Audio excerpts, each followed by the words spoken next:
Assalamualaikum warahmatullahi wabarakatuh. Jumpa kembali di channel Badarus Syamsi. Saudara-saudara, apa kabar Anda? Semoga senantiasa sehat walafiat dan terhindar dari wabah COVID-19. Saudara-saudara, kembali channel Badarus Syamsi hadir. Kali ini akan membahas seputar tutorial akademik terkait plagiasi. Plagiasi merupakan satu momok yang selalu menghantui para penulis, peneliti, dan mahasiswa. Anda bisa bayangkan ketika seorang mahasiswa sudah siap untuk mengajukan ujian, ternyata dia harus menunda ujiannya karena skripsi ataupun tesisnya ataupun disertasinya mengandung tingkat plagiasi yang cukup tinggi. Pada kali ini tema yang akan saya sampaikan adalah kesalahan-kesalahan menulis yang menjadi penyebab tingginya tingkat plagiasi. Saudara-saudara, setidaknya kali ini saya akan sampaikan 5 kesalahan menulis yang menjadi penyebab tingginya tingkat plagiasi. Tentu saja banyak sekali di luar sana para akademisi yang memiliki trik sendiri, yang mungkin memiliki pendapat yang cukup beragam tentang kesalahan menulis yang menyebabkan tingginya plagiasi.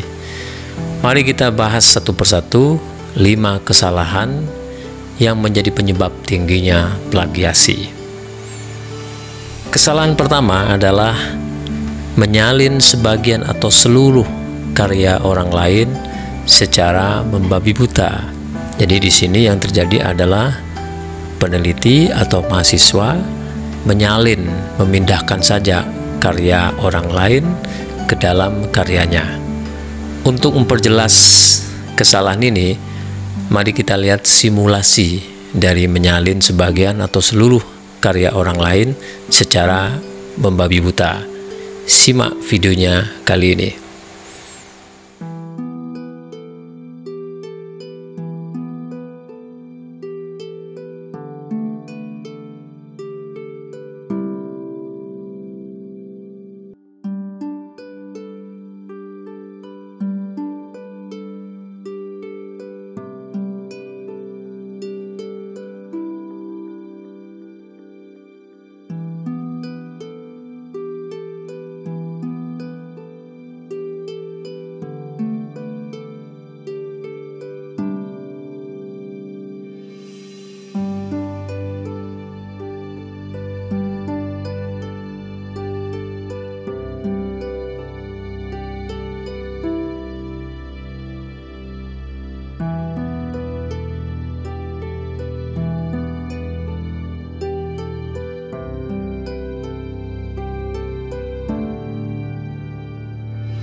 Nah, sudah Anda saksikan bagaimana menyalin sebagian atau seluruh karya orang lain secara membabi buta. Ini adalah kesalahan yang terburuk. Tetapi anehnya, meskipun ini kesalahan yang terburuk, kalau kita cek plagiasi dari karya mahasiswa itu, ini paling digemari oleh mahasiswa. Jadi, kesalahan yang fatal, yang terburuk, dan ini paling sering terjadi, yaitu tadi menyalin sebagian atau seluruh karya orang secara membabi buta. Semoga Anda tidak tergolong yang seperti itu ya. Nah, sebagai solusi bagaimana sih agar kita tidak berkecenderungan untuk menyalin karya orang? Saya akan berikan setidaknya 3 tip terkait kesalahan ini sebagai solusi agar kita terhindar dari kecenderungan untuk menyalin karya orang secara membabi buta. Trik pertama, hilangkan niat dan motivasi untuk menyalin karya orang. Ini yang paling penting. Jadi kalau kita sudah punya niat, motivasi, atau kecenderungan untuk menyalin karya orang, memindahkan begitu saja, sulit bagi kita untuk berkreasi. Yang terbayang oleh kita adalah memindahkan karya orang lain agar karya kita cepat banyak, cepat tebal. dan cepat bisa menjadi sebuah karya ilmiah. Jadi hilangkan motivasi atau niat seperti ini, karena itu sangat tidak baik di dalam konteks akademik. Tip kedua, mulailah untuk mengerahkan tenaga kita sendiri untuk menulis secara fair, menulis secara objektif sesuai dengan kemampuan kita. Memang ini membutuhkan waktu, kita harus belajar menulis memang, karena menulis ini bukan pekerjaan yang mudah bagi pemula. Oleh karena itu kita harus menulis. Penulis pemula yang baik adalah bukan penulis pemula yang berkecenderungan untuk mengambil karya orang lain, tapi mereka yang mau belajar, mau sedikit mengalami kesulitan untuk belajar menulis secara sportif dan objektif sesuai dengan kemampuannya. Jadi jangan pernah malu untuk belajar menulis meskipun Anda sudah mahasiswa. Nah, saudara-saudara, kesiapan diri untuk mulai menulis secara objektif itu tidak mudah. Pada awalnya akan sangat berat, khususnya bagi Anda yang selama ini selalu menyalin karya orang untuk Anda akui sebagai karya Anda. Itu akan sangat sulit sekali. Oleh karena itu memang harus ada keinginan dari hati nurani yang terdalam untuk memulai menulis sendiri. Saudara-saudara, jika Anda tidak lagi punya niat dan motivasi atau kecenderungan untuk memindahkan karya orang lain untuk diakui sebagai karya Anda, maka Anda sudah berhasil mengurangi satu potensi tingginya tingkat plagiasi pada tulisan Anda. Sekali lagi, niat sangat penting. Hilangkan niat atau motivasi untuk menyalin atau memindahkan karya orang lain secara membabi buta, dan sebaliknya mulailah untuk belajar menulis sesuai dengan kemampuan Anda dengan penuh ketekunan dan kesabaran. Baik, kita lanjutkan. Kesalahan kedua di dalam menulis yang menjadi penyebab tingginya tingkat plagiasi. Kesalahan kedua adalah tidak mampu membahasakan ulang naskah yang akan dikutip, baik itu teks singkat ataupun paragraf ataupun beberapa halaman yang akan dikutip, tetapi karena tidak memiliki kemampuan untuk membahasakan ulang, maka kecenderungannya adalah menyalin atau memindahkan secara tekstual apa adanya seperti pada karya orang lain yang akan kita kutip itu. Sehingga kecenderungan ini mengakibatkan tingginya tingkat similarity atau kesamaan dengan karya orang lain, otomatis akan menaikkan prosentase daripada plagiasi itu sendiri. Nah, bagaimana solusi untuk permasalahan ini? Dalam hal ini saya menawarkan 2 tip kepada kita. Pertama, coba baca halaman atau paragraf atau teks yang akan Anda kutip itu dengan fokus dan konsentrasi. Baca secara benar-benar. Anda harus fokus, konsentrasi membacanya. Nah, kemudian yang kedua, tangkap ide daripada halaman atau paragraf atau teks yang akan Anda kutip itu. Tangkap idenya. Apa sebetulnya ide utama atau gagasan utama dari paragraf yang cukup banyak itu? Nah, ketika Anda sudah menangkap idenya, gagasan utama dari paragraf yang bahkan mungkin paragraf panjang atau mungkin beberapa halaman, dan ketika Anda sudah menangkap idenya, Anda mungkin bisa membahasakan kembali ide itu hanya dalam 3 atau 4 baris. Nah, ini sudah merupakan bahasa yang keluar dari pikiran Anda dengan inspirasi teks atau paragraf karya orang lain.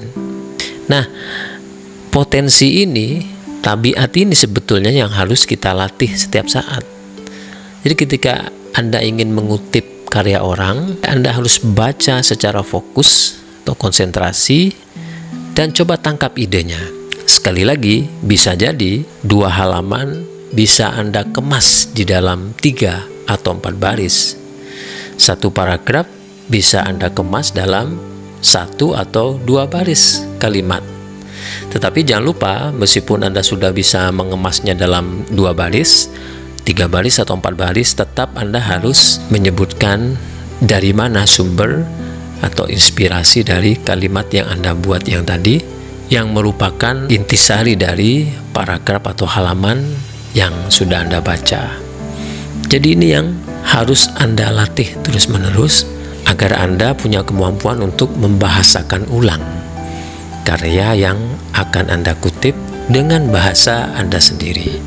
Kalau sudah dengan bahasa Anda sendiri, dijamin tidak akan sama dengan bahasa aslinya sebagaimana di karya orang lain tersebut.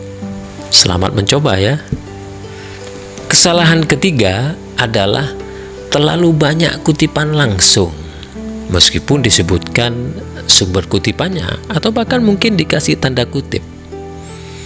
Nah, saudara-saudara, kalau Anda melihat satu karya ilmiah, apakah itu artikel, skripsi, tesis, disertasi, yang dia membuat space sendiri dengan spasi yang agak rapat, dimasukkan ke dalam dan agak banyak, nah itu ciri-ciri kutipan langsung, diawali dan diakhiri dengan tanda kutip.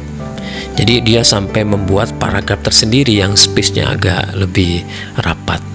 Nah, kalau setiap halaman ada jenis kutipan seperti itu, bisa dibayangkan banyak sekali sebuah karya itu mengutip karya orang lain secara persis seperti di tempat aslinya. Nah, saudara-saudara, ini menjadi penyebab terdeteksinya sebuah karya oleh mesin plagiasi seperti Turnitin dan sebagainya.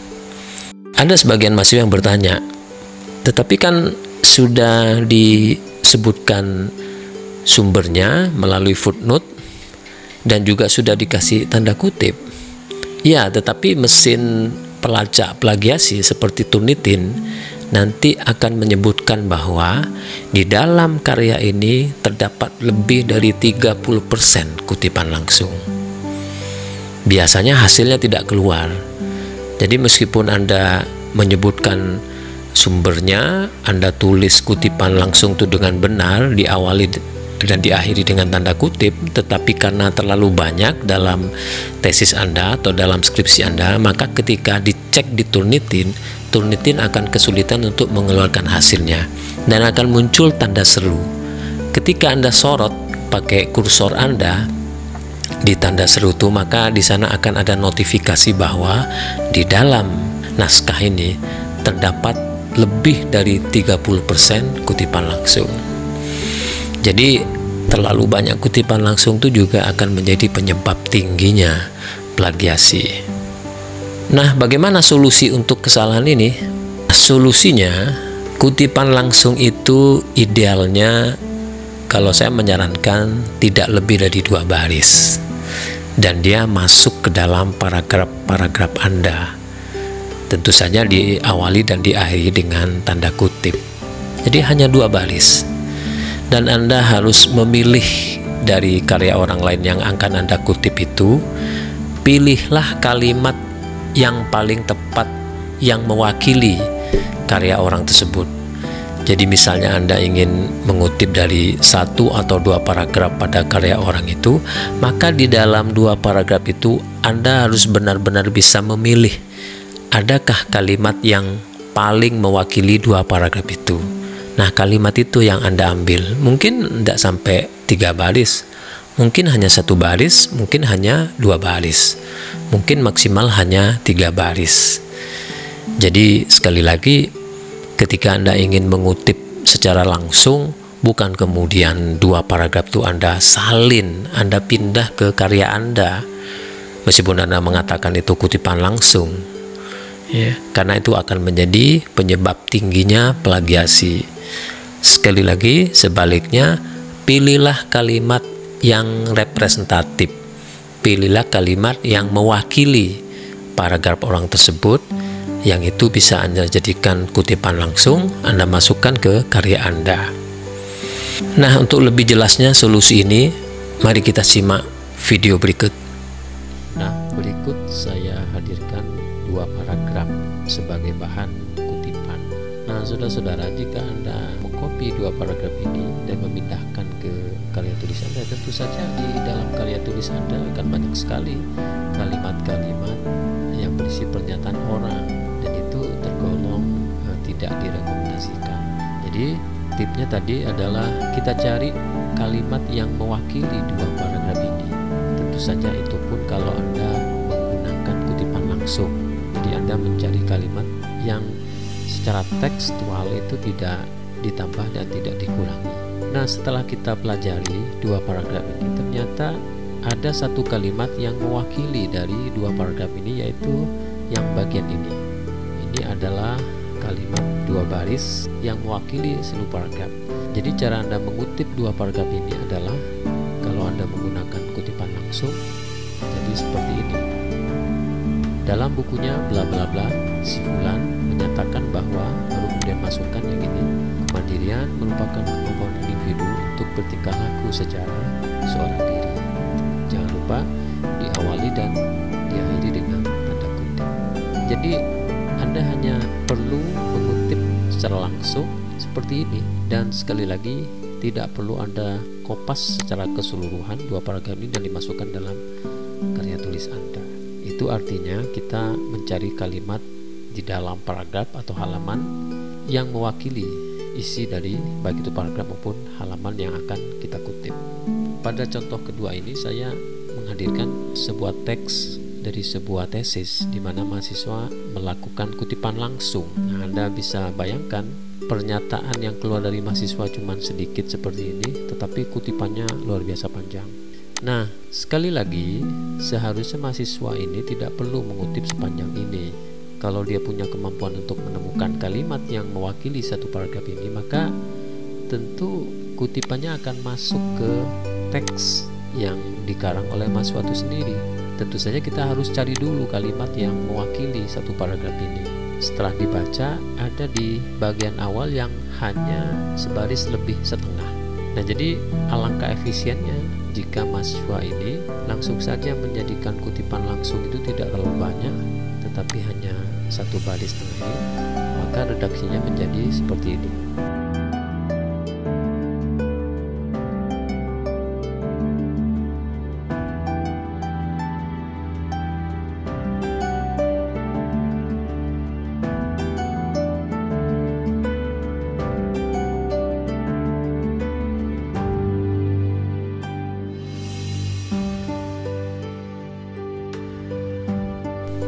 Jadi seperti yang pernah diungkapkan oleh bla bla bla dalam bukunya bla bla bla yang menyatakan bahwa adanya keterkaitan adat dan agama, sebab adat dan agama merupakan dua peranata sosial yang kita hadapi sehari-hari. Titik. Oleh karena itu ini bisa dibuang. Jangan lupa pasang footnote-nya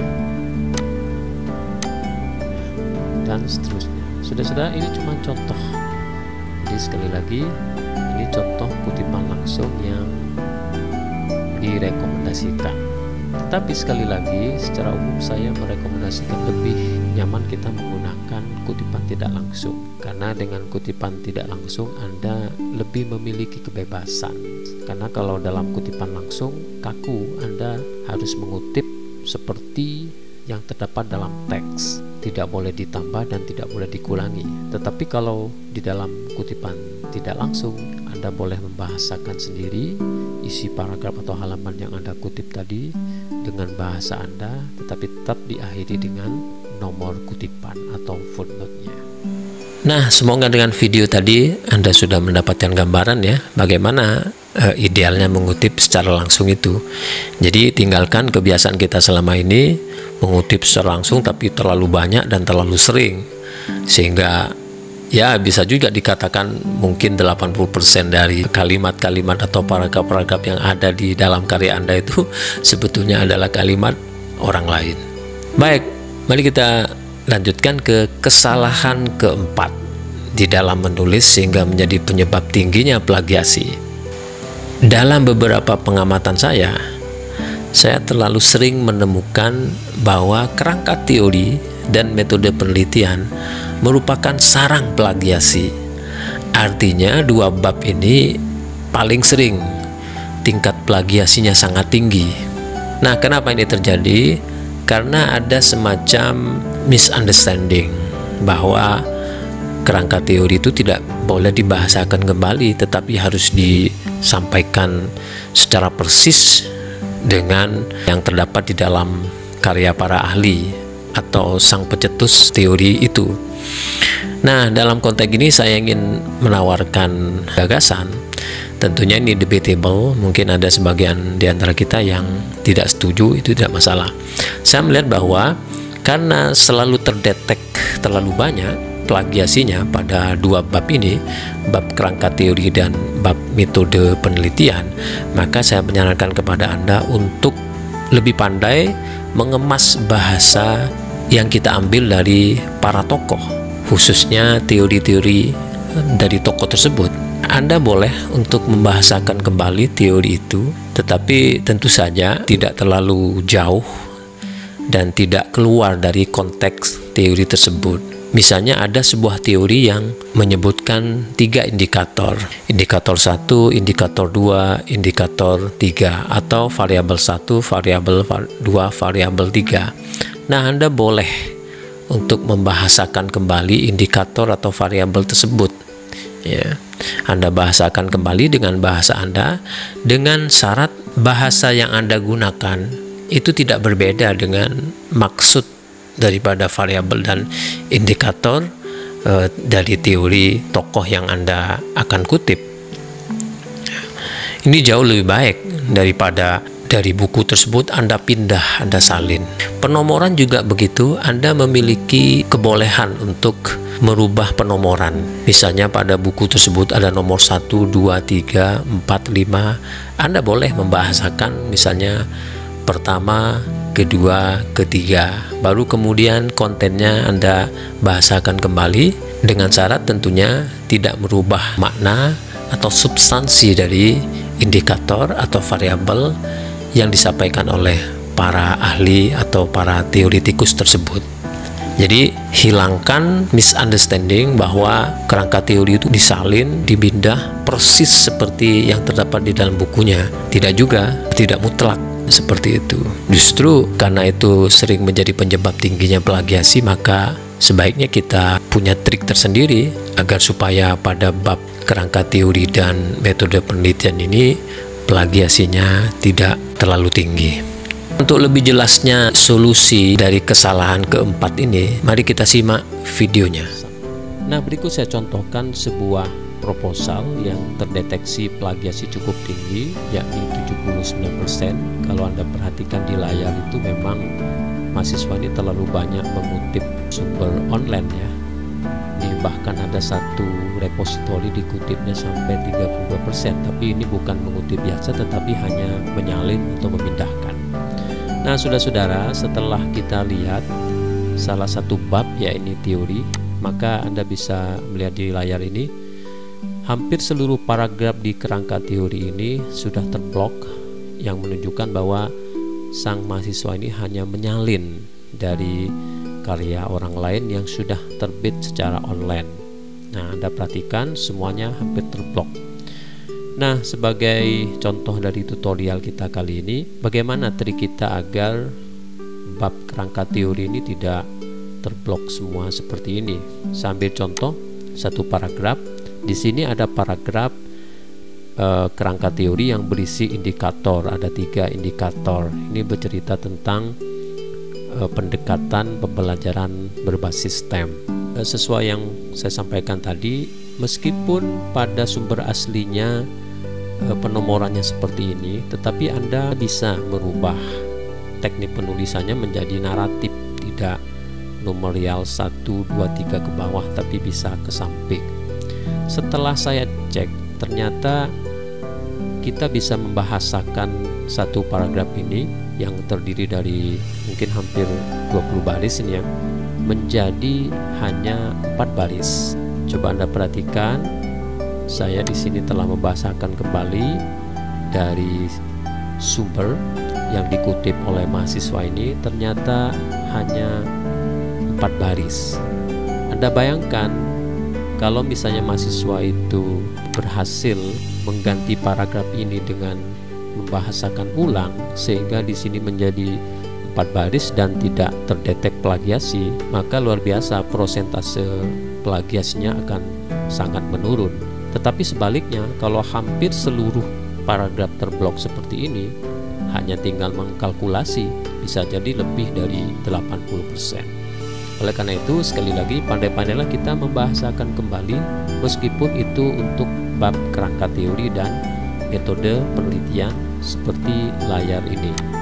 Tetapi sekali lagi, meskipun Anda sudah berhasil membahasakan kerangka teori, Anda tetap diwajibkan untuk mencantumkan sumbernya, yaitu dengan meletakkan footnote-nya. Baik, itu tips singkat untuk menghindari bab kerangka teori dan bab metode penelitian kita terdetek plagiasi sangat tinggi. Nah, itu tadi video sebagai solusi bagi kesalahan yang keempat. Nah, mari kita lanjutkan kesalahan kelima di dalam menulis yang menjadi penyebab tingginya plagiasi. Kesalahan kelima adalah tidak cerdas di dalam merangkai kalimat sendiri sehingga terpaksa harus sering menyalin redaksi orang. Nah, ini yang paling sering terjadi. Jadi ada sebagian besar mahasiswa yang kita amati, memang dia kurang kreatif untuk membuat merangkai kalimat sendiri, sehingga ketika dia merasa buntu, maka lagi-lagi dia kembali kepada kebiasaan yang tidak baik, yaitu menyalin paragraf-paragraf karya orang lain dipindahkan ke dalam karyanya. Nah, diam-diam ini merupakan problem yang cukup substantif, karena untuk bisa merangkai kalimat sendiri, membuat redaksi kalimat sendiri, apalagi itu tergolong kalimat atau redaksi yang baik, tidak hanya dibutuhkan kemampuan teknis ya, tetapi kemampuan substansi. Solusinya adalah kita harus kembali memahami topik dan tema dari karya kita, dari penelitian kita, dari skripsi, dari tesis dan disertasi kita. Karena kita yang tahu peta pembahasan dari karya ilmiah kita, maka seharusnya kalimat yang keluar itu mewakili wawasan kita, keinginan kita untuk membahas tema dan topik yang akan kita buat itu. Topik dan tema yang kita punya belum tentu sama dengan topik dan tema sebagaimana pada karya ilmiah orang lain. Jadi awasi betul, jangan kita membabi buta memindahkan redaksi, memindahkan kalimat, memindahkan paragraf dari karya orang lain ke dalam karya kita. Karena kalau sempat terjadi perbedaan topik dan tema, maka ini menjadi pincang dan akhirnya karya ilmiah kita susah dipahami.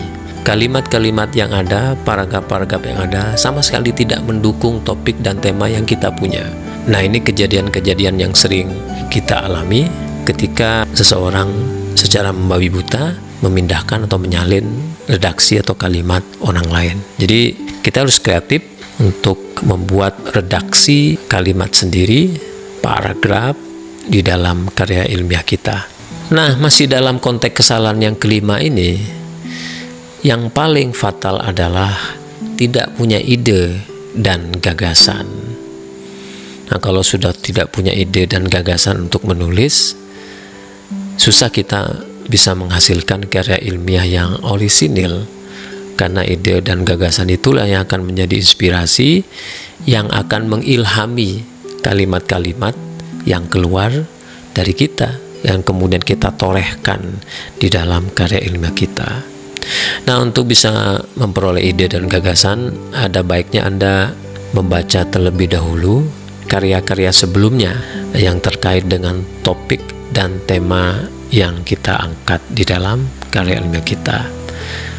Saudara-saudara, itu tadi 5 kesalahan di dalam menulis yang sering menjadi penyebab tingginya plagiasi beserta solusi-solusinya. Semoga kita tidak tergolong orang yang melakukan kesalahan yang sama. Simak sesi berikutnya. Pada sesi berikutnya saya akan sampaikan bagaimana trik kita, bagaimana langkah kita ketika karya ilmiah kita sudah terdeteksi plagiasi yang cukup tinggi. Simak terus channel Badrus Samsi untuk mendapatkan video-video tutorial terbaru lainnya. Sekian, Assalamualaikum warahmatullahi wabarakatuh.